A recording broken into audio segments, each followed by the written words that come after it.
Welcome to Freedive Live with Ted Hardy, episode number 15. I am the founder of Immersion Freediving as well as freedivingsafety.com. If you have not visited safetyfreediving.com, you definitely should. Provides a free course that anyone can access that goes over the risks of the sport, the truth about blackout. I get in-depth fatality numbers. I do not sugarcoat anything. You're going to learn how to tell if you're overweighted. You're going to learn how to tell if you're breathing in such a way that would increase the risk of having a blackout. You're going to learn how to minimize your risk of having a blackout. And ultimately, you're going to learn how to help your buddy if they were to have a loss of motor control or a blackout. Try to bribe you. If you go through the program and you pass the quiz, you're going to get discounts from 9 of the biggest names in the sport. So learn to save yourself, learn to save your buddy, or save some money. But either way, there's no reason you should not visit freedivingsafety.com. All right. Um, so the idea is that freedivingsafety.com is my new baby. It's my new mission is to get that out to as many people as possible so that, everyone can learn how to be safe. So I'm super excited about that. It's going very well. And then the second thing I'm excited about, I mentioned yesterday, is I'm in the process of figuring out how to provide free educational courses for instructors on how to improve their business and run better courses. That way, every student gets an even better experience, right? So those are the things that I'm excited about and working on. So for those of you that are here, and also that way I know that things are working, do me a favor. Let me know where you're from in the comments, and let me know if you've seen this show before. I'm always curious. Are those here? It's the first time you're seeing it. And you're like, what the heck's going on? Or you've seen the show before. If you've seen the show before, let me know how many times you've seen the show, so I have some sort of idea uh, who the folks are listening. The other thing, when the show is done, for those of you who watch the show, you're probably used to this, but when the show is done, like right now, if you were to go to the post where you're watching this, all it says is Freedive Live episode number 15. When the show is done, I'm going to have the links put in there, and one of the links will be to a survey, and excellent. So it looks like someone first time they're here. Excellent. I hope you enjoy the show. It's going to be very educational, Christopher. So there'll be a link to a survey, and that's really, really helpful for me because if you've watched the show before, I ask questions like, where are you from? Are you a free diver? Are you a spearfish? And I'm doing that because I'm trying to get an idea who's actually watching the show so I can better provide information that you're interested in. So if you go to the surveys, just a couple questions, ask a little bit about your background, and there's a open form question at the bottom that asks, what do you want out of this show? What do you want more of? And if there's any way what I should do is just what you guys tell me, right? I mean, I don't do the show for me. I do the show for you. So if you have ideas for what you think you'd like to see more of, what you think less of, put them in there. And then for taking the time to answer a couple quick questions, as a thank you, I will send out some stickers from the freediving safety stickers at no charge, right? I'm in the process of, I've got a virtual assistant that I'm going to be sending the stickers to and the envelopes and the addresses so that actually gets done because I've been saying I'm going to send those out to some people and they've probably been like 2 weeks and I haven't done it because I'm terrible at that sort of stuff. But the virtual assistant's going to have it, so you guys are going to start getting your stickers. All right, so game plan for the show. I'm going to be discussing what happens to the body during a blackout. This is something I normally go in depth in my intermediate course, my free diver course, my 3-day course. I don't really have time to get into it. So this is some interesting information. I'll be discussing what happens when the body has a blackout, why the body has a blackout. It's actually awesome that your body does that. It's exactly there to protect us. It's not a problem. It's actually a good thing. And then once you understand why the body is putting us through that, it'll better allow you to understand what's happening and more importantly, why the rescues are designed the way they are, right? Why do people tell people to blow across their eyes, right? So you're gonna get a good understanding of that. The other thing I'll do is I'll briefly go over the new course that I launched, my Breath Hold Secrets program, which I just launched 2 days ago, so I'll give you a little bit of info on that. For those of you that are watching, as always, at the end of the show, I will be answering your questions. So if you have questions for me, put them in the comments. I will be able to see those. I'll be able to save them, and then I will go back and answer those questions at the end of the show. So give me 1 second. I just want to check on something, and then we're going to get started. Just bear with me.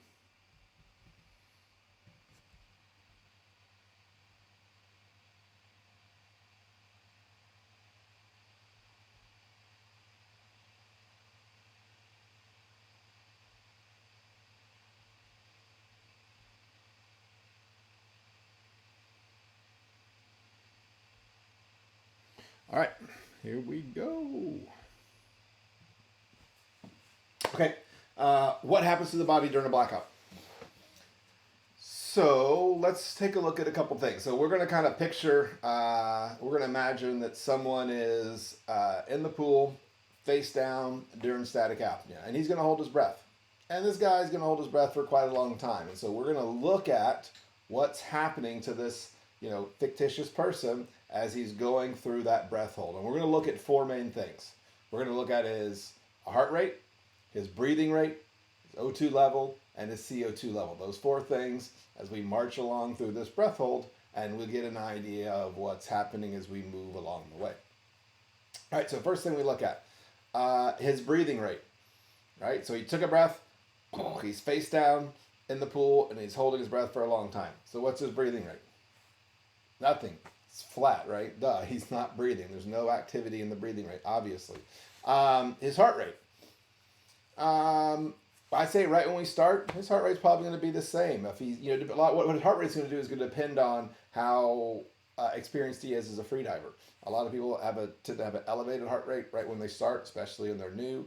If they're a super experienced freediver, it might start going down, but probably not right immediately. So anyway, I like to just say the heart rate right in the beginning. We're just going to say it's flat. It hasn't gone up. It hasn't gone down. We'll just say it's right where the start. Oxygen, right when we start holding our breath, it's going to be right where it should be. It's at normal level. CO2 is at normal level, right? So everything's basically at its baseline status, right? So now we look forward 1 minute into the breath hold. What's going to happen to his breathing rate? Well, at this point, it's nothing. It's not nothing. Nothing's happening with the breathing. Right? He's still face down, holding his breath. Heart rate. A minute in, again, depends on the individual, but wouldn't be surprising if we start to see a little bit of a drop at the heart rate, right? If it was super experienced freediver, it's definitely going to be dropping, right? But we'll see a little bit of drop in the heart rate. Now, oxygen levels, what's going to happen to the oxygen level? Well, not surprisingly, the guy's holding his breath, right? So that oxygen level is going to start ticking down, right? So the oxygen level is going to be ticking down. If we know anything about physiology and breath holding, as we hold our breath, not surprisingly, our oxygen level drops. The waste product of that is created when we hold our breath is carbon dioxide, right? That's what we exhale out when we exhale, right? So that's the waste product from consuming the oxygen. So as the oxygen level is dropping, what's happening to CO2 level? CO2 level is tick, tick, tick, tick, tick, going up, right? So 1 minute in, we see the oxygen level going down a little bit. We see the CO2 level going up, right? Now, we've got something in the brain we call the reflex respiratory center, right? And this is the guy that controls the show, right? So the analogy I always use is the reflex respiratory center. It's like the captain in the Starship Enterprise, right? He's sitting in this captain chair, right, like I am right now, and the reflex respiratory center guy, he's got all these different flat panel displays, right? And all these displays are giving him information about what's going on. The diaphragm telling him what's going on. The O2 sensors telling him what's going on. He's got a CO2 captain telling him what's going on, right? He's got sensors in the brain that are monitoring the oxygen levels and the CO2 levels, right? So there's all these things. So, at this point, the reflex respiratory center is sitting in his captain chair. He's got his feet up on the table. He's drinking his coffee. He's reading his book. And he looks at the data and he's like, yeah, this is fine. Right, this guy holds his breath all the dang time, right? Like, in fact, I know this guy, right? He's going to hold his breath probably for several more minutes, right? So, in fact, I'm not stressed in any way. So, what I am going to do, though, is let's help the guy out. So, let's have the heart rate. Then we start to drop the heart rate a little bit. We can start to do things like the blood vessels in the fingers and toes. Right? Do I really need to pump all that blood all the way to the fingers and toes, considering the guy's just sitting there face down, not moving? No. So let's shunt the blood vessels, right? So that's going to shunt the blood vessels in the fingers and toes, which is going to put more blood to the core, right? So let's make a couple of adjustments, and then it puts his feet back on the table, and then just goes back to what it's doing. It's not concerned about it, right? Now, we take a look 2 minutes into the breath hold, right? So what's happening to the breathing rate? It's not moving at all, right? Not because he's holding his breath, right? Let's look at the oxygen level. Oxygen levels dropping down. CO2 level is going up. And at that point, typically about the 2 minute mark, the alarm goes off, right? So there's the CO2 guy who's in charge of the CO2, the alarm starts beeping, right? And so the reflex respiratory center says, hey, what's going on? The CO2 goes, hey, man, there's too much CO2 in here. This is a problem. So at this point, the reflex respiratory center says, hey, he puts his coffee down, he puts his paper down, and he's like, okay, we got to do something about that. He goes, let me see. He goes, yeah, that's definitely more CO2 than I want. This is definitely a problem. We have to do something about that. I don't like having that much CO2. So the reflex respiratory center goes and says, hey, diaphragm, guy, come over here. Come here. Yeah, come here. Right? You, diaphragm, I need you to go make this guy take a breath. The CO2 alarm just went off. There's way too much CO2 going on in here. So we need to make this guy take a breath, right? So the diaphragm guy goes, aye, sir. And he runs off. And he goes and he grabs the diaphragm. And he goes, and he tries to make the guy take a breath, right? And so what does the breath holder feel? He feels a contraction. Okay? So the reflex respiratory says, all right, Mr. Diaphragm, did you get a breath? And he goes, uh-uh. So then the reflex respiratory center says, okay, maybe it's your first day in the job or something, or you don't understand what I told you to do. I need you to go make that guy take a breath, right? So don't come back with me and tell me any other answer than you got him to take a breath. So go make him take a breath. All right? And so the diaphragm tries again. Make the guy take a breath. And what does the breath holder feel? He feels a little contraction, right? He feels a little contraction. He's like, that's nothing. That's not going to make me take a breath, right? That kind of tickles, right? So it doesn't work, okay? So the reflex respiratory center says, okay, we got a problem here. I'm trying to make this guy take a breath, and I've got this diaphragm guy's first day on the job. I don't know what his malfunction is, but it's not working. So I do have a problem. We need more oxygen in the system. We need to make this guy take a breath, but I can't seem to be able to do that. So what I'm going to do is the best solution would be make him take a breath so the supply of oxygen goes up. If I can't increase the supply of oxygen, what I can do is try to mitigate or lower the demand of oxygen, right? So once that reflex respiratory center sees that contraction isn't working, one of the things that you will also often see among freedivers is right about that time of that first contraction, you'll see a massive dropping of the heart rate, around 50%, right? Sometimes timed with that first contraction. So the reflex respiratory center says, hey, heart rate, let's slow that puppy down, right? Because this guy's just sitting in the pool holding his breath. Let's lower the demand of oxygen. So you'll see the heart rate drop up to 50%. The next thing the reflex respiratory center says, okay, let's take that spleen. Let's take the spleen and compress that spleen. The spleen is a reservoir for red blood cells. So we have measured in a couple of studies that just the fact of holding the breath can cause the spleen to contract. When the spleen contracts, that's because it's a reservoir for red blood cells. It's going to push more red blood cells into the system, right? So the reflex respiratory center tells the spleen to contract. It squirts more red blood cells into the system. And that's like doping for free, right? That's increasing our body's ability to transport and store oxygen, right? So it does that, and then it's probably going to say, hey, blood vessels in the fingers and the toe, let's compress even more, and let's push all that blood to the core, right? And let's not waste it pumping to the fingers and the toes, right? So those are the little things that the reflex respiratory center says, all right? So then he sits back down in his chair. He's like, all right, let's see what's going on, right? So now, if we remember that little breath hold, that was just what happened at the 2-minute mark. Now we're going to fast forward to the 3-minute mark. And at that point, what's going on? Breathing rate. Now, he's not breathing, he's still holding his breath, but there's little blips along the breathing rate. There's little, right? And those are the contractions, right? So the breathing rate is, he's not breathing, but you're feeling these contractions, okay? Heart rate is dropped 50%, right? Big drop in the heart rate trying to consume less oxygen. What's happening to the oxygen level, right? It's still going down because the guy hasn't taken a breath. What's happening? What's happening to the CO2 level? The CO2 level, the alarm already went off, but that CO2 level is rising, and so now that alarm is becoming pretty much constant, right? It's like meh, meh, meh, meh. The CO2 alarms are becoming constant. The O2 starts dropping, and then its alarm goes off, right? So now the reflex respiratory center, like the CO2 guy is barking at me. He's like, man, these alarms are going off constant. The O2 guy's like, yeah, but now the O2 alarm went off. Right, so at this point, the reflex respiratory center is like, okay, we got to do something. Diaphragm, have you gotten this guy to take a breath? And he says, no. And he goes, all right, I don't know what your malfunction is, but clearly you are not able to do the job. So I'm going to give you some reinforcements. So not only do I want the diaphragm, I'm going to send you a second guy. He's going to be the chest. I'm going to send you a third guy. He's going to be the shoulder. So let me be clear. You three, diaphragm, chest, shoulders. I didn't want to hear any other answer than you got this guy to take a breath. Go make him take a breath. Right, so in the beginning, it was just the diaphragm trying to make the guy take a breath, right? And remember I said, the guy holding his breath is like, that tickles. That's not going to make me take a breath. But now the diaphragm, the chest, and the shoulders trying to make this guy take a breath, and he feels, right? He feels that massive contraction because the reflex respiratory center says, I am serious. I want you to take a breath. So he sends those three guys to go take a breath, right? He's going to compress the spleen some more, right? He's going to maybe take the blood vessels in the brain and he's going to expand those, right? Because the oxygen monitor of the brain is saying, hey man, the oxygen level is starting to get a little low here. So the reflex respiratory says, all right, let's dilate those blood vessels so we can get more oxygen to the brain, right? So he makes the few adjustments, right? Now we look forward into the,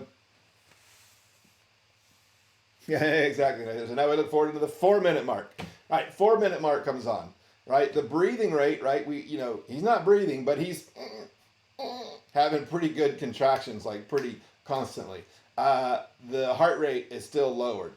The CO2 level is still rising, and it's not even that the alarms are going off like this. It's just constant alarm, right? The oxygen alarm is going off, right, all the time, and at some point the oxygen guy comes in and grabs the reflex respiratory center. He's like, look, he goes, the oxygen level is to the point that we have a problem, right? If this continues, we're gonna have a serious issue, right? And so we gotta do something, right? So at this point, the reflex respiratory center looks at what's going on, and he's like, all right, I've pretty much done all my tricks, right? I lowered the heart rate 50%. I compressed the spleen. I took the blood vessels in the toes and compressed them, so I shoved all the blood to the brain, to the torso. I took the blood vessels to the brain and I dilated them to get as much blood as possible. And now all the alarms are going off. My diaphragm, chest, and shoulders, they can't get anything for me. They can't make this guy take a breath. If we continue, this is going to go all bad, right? So at this point, the reflex respiratory says, fine. Consciousness, that is a oxygen consuming luxury that we can't afford at this moment, right? So let's shut that sucker down, right? Because if we can't increase the supply, let's at least lower the demand. And that brain, that's the main thing that's using the oxygen, because this guy's floating in the pool. He ain't doing a lot of movement. So if I can reduce the oxygen supply of that brain by getting rid of consciousness, then that's going to be a win, right? So he hits the switch, right, for blackout, right? And that's gonna, so I always say the reflex respiratory, he turns around in his chair, he gets the hammer, right? There's a glass panel back there. He takes a hammer, he smashes the glass hammer, and there's a big red button that says blackout, right? So boom, he presses blackout. Now, as soon as he presses blackout, something interesting happens. If you think back to what were the diaphragm and chest, shoulders trying to do? They were trying to make this guy take a breath, right? Constantly. In fact, the reflex respiratory was yelling at them because they weren't doing a good enough job. Now, let's think about this. If this guy's face down in the pool, and he were to take a breath right now, what would happen? Yeah, that'd be bad, right? He's face down in the pool. If he were to take a breath, he's going to have water in the lungs and it's all done. So, when the body institutes the blackout, one of the first things that happens is that we don't do water in the lungs, right? That kills us every time. It's not the blackout that causes the problem. It's the water in the lungs that kills us every single time. So, first thing that happens, laryngospasm is a safety mechanism. Second thing, the reflex respiratory center says, guys, diaphragm, chest, shoulders, stop. Stop it. Stop trying to make this guy take a breath. We're just going to hold here and see what happens. What's up? I have a hard time reading. Israel, Larry, what's up? We got Nate here. All right, so we institute blackout. Reflex respiratory center institutes blackout. Now, at this point, we're really running low on tricks, right? I mean, we've put all the tricks we can, right? So there's this one guy in the brain, and he's monitoring the oxygen levels, right? So what he's doing is he is looking at how many oxygen molecules are going by. And what he's saying is he's telling the reflex respiratory center, says, look, we got a problem. I see very little oxygen molecules going past me, right? I mean, I see some in the blood, I see them go by, but there's almost none. So at this point, let's think about it. Imagine this. Imagine you're the guy in the brain and you are measuring how often you see a oxygen molecule go by. And this is what you see. Yep, there goes one. Yep, there goes another one. Oh yeah, there goes another one. So they're coming by at this regular rate. Now, this is way too little. This is not enough oxygen. We want to make it so more oxygen molecules are getting pushed to the brain. What's the one system that we could interact with or change to make it so we got more more oxygen going across. Larry, can you figure it out for me? If I see an oxygen molecule going across the blood vessels of the brain this quickly, what thing could I change that would make them start coming across more quickly? I'm not going to wait forever because I don't know how responsive the chat is, so I'm just going to give the answer. The answer is heart rate. If I were to jack that heart rate up, then I would start seeing those oxygen molecules go by more quickly. So we see heart rate go up to about 100 beats per minute upon blackout, right? So at that point, the reflex respiratory says, look, there's only so little oxygen here. Let's jack that heart rate up so that I can get those things going as fast as possible. So the heart rate goes up to about 180 beats per minute, right? To really start pushing that thing across. So at that point, the little oxygen that we have is getting up in there. And then at some point, the oxygen sensor, the oxygen captain, he comes in, he grabs the reflex respiratory center, he says, look, we're done. There's zero. There's no oxygen in the blood. Like none. We're anoxic. Like this thing, we got to do something. Like we're done. There's no more oxygen. There's no more tricks. There's no more nothing. We have zero oxygen in the blood. We got to do something. Right? So every reflex respiratory center guy is known when he goes to school. They always tell him if that oxygen guy ever comes up and tells you that there's no oxygen left, we're in a really bad place, right? So at this point, the reflex respiratory center says, okay, look, if we just do nothing, we're done, right? In fact, technically, if we stay in this state for about 5 minutes, we're going to be scrambled eggs. Brain's going to be done. We're done. So at this point, the reflex respiratory says, I would rather act and do something than do nothing and be done, right? So at this point, the reflex respiratory center says, I don't know if we're face down in the pool. I don't know if we're face up in the pool. I don't know if I'm on the pool deck and getting CPR from the Swedish bikini team. I don't know what's going on, but I would rather do something than nothing, right? So at this point, the reflex respiratory center says, all right, look, laryngospasm, we're going to open up, and then diaphragm, you're going to make them take a breath, right? So the diaphragm goes to take a breath, laryngospasm opens, and we get a breath. Right? So at that point, the reflex respiratory says, diaphragm, did you get something? The diaphragm goes, yeah, I got something. He goes, good, don't stop doing that, right? So the diaphragm starts moving, and we start getting the air moving. And then if you look at what's happening is the oxygen starts to get back to normal almost, but not quite. The CO2 level starts to get back to normal, but it's not quite. Because what system's still going on in overdrive? Heart rate. So then that heart rate's still beating 180 beats per minute. So we get the heart rate back down to normal. Everything elevates out, right? Guy comes to, and here's, how was the dream, right? That's what's happening when someone has a blackout. So the idea is blackout is, I know it sounds scary. I'm not saying it's not scary, but it's actually a pretty amazing process. In fact, blackout is a protective mechanism. It is a protective mechanism designed to protect us. So it's awesome that the body is smart enough. I find it fascinating that it's smart enough to go do all of that. I do not understand how it knows to do that. I just know that it does that. So it's a really good protective mechanism.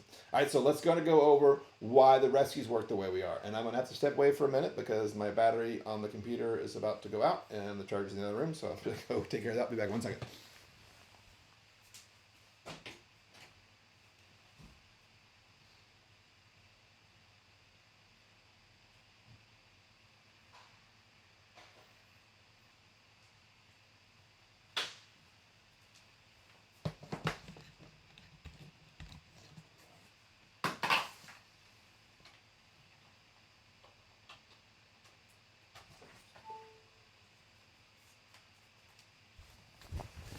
Alrighty, so one thing I will mention when I took a little break here. Ooh.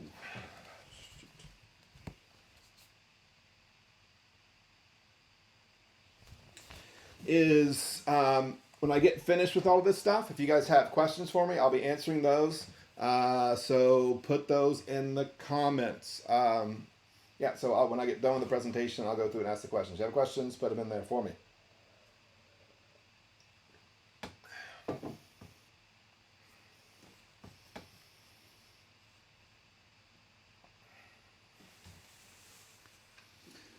Hey Ted, any tips on increasing breath hold? Yeah, for sure. So we'll take a break, and then I'm going to come back and go over the rescue standpoint of why the rescue works. So, yes, Justin asked about, do I have any tips for increasing breath hold? for sure. You want to go right there, and I'll show you what's going to happen when you go there, Justin. You're going to get a free course that's going to do exactly what you're asking for. So bear with me. I got to...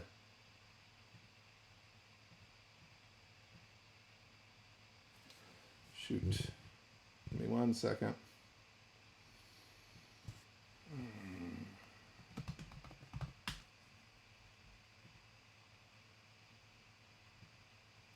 All right. Bear with me. Sorry.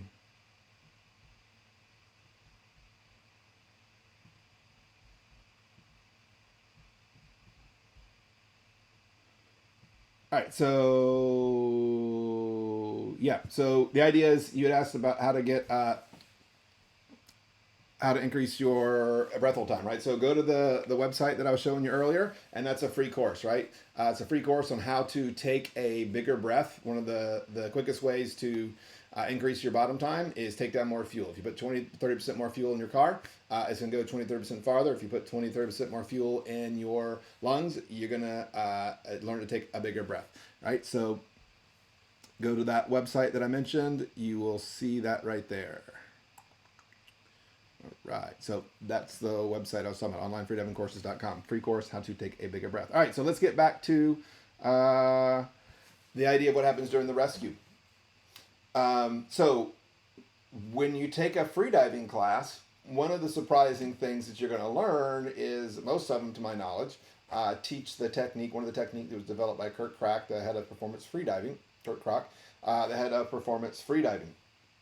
And when we teach the rescues, we teach them to put the person on their back, take their mask off, and we teach them to blow across the eyes, right? Now, because people are always like, blow across the eyes, why would you, like, you're supposed to breathe in them, like, why would you blow across the eyes, right? But blowing across the eyes works really well, and here's why it works. If you think back to the reflex respiratory center, like that whole little critical, that thing that we went through, when the person has a blackout and is blacked out, if you remember, the reflex respiratory center stops the diaphragm, lungs, and shoulders from trying to take that person take a breath. And if you can remember why it stops that, is it's worried that that breath is going to be water. And the reflex respiratory is smart enough to know that if we put water in the lungs, we're going to be all dead. So it's intentionally not trying to make that person take a breath.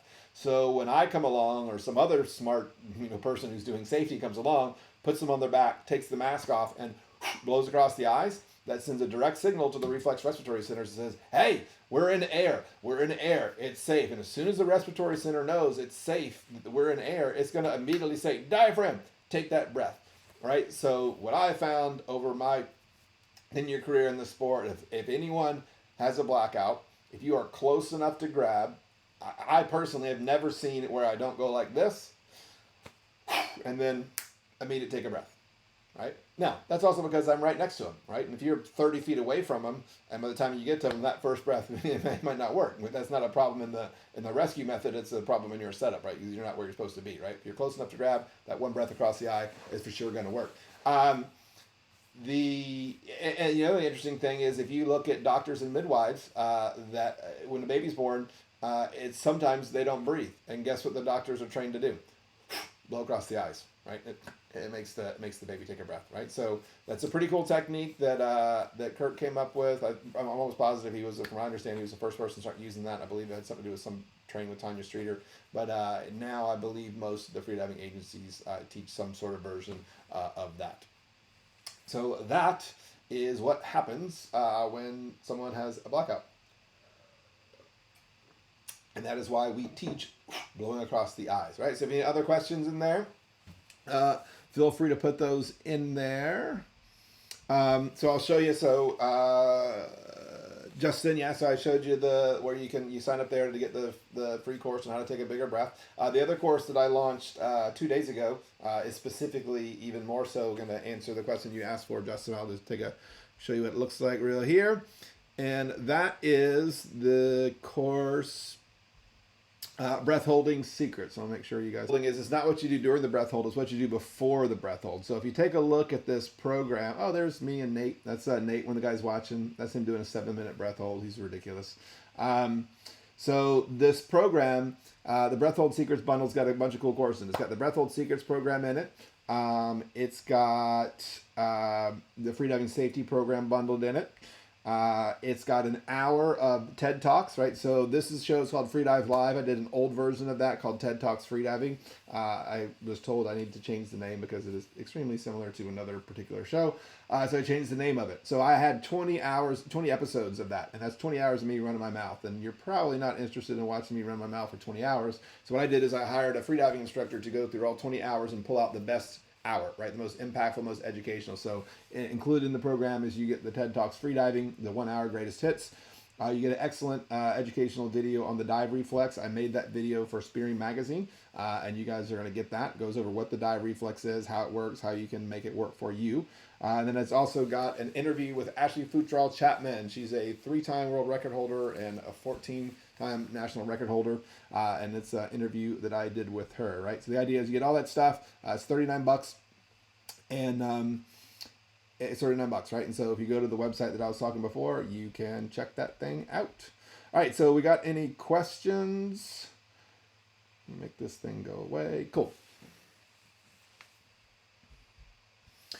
All right, so if you guys got questions for me, put them in the comments. Otherwise, I'm going to wrap this thing up early.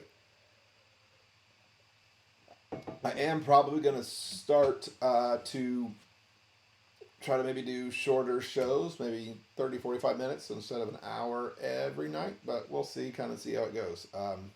Because, you know, again, if people are asking questions, I'll probably stick around longer, but that's up to you guys. Check my chat and make sure there's no questions that I missed.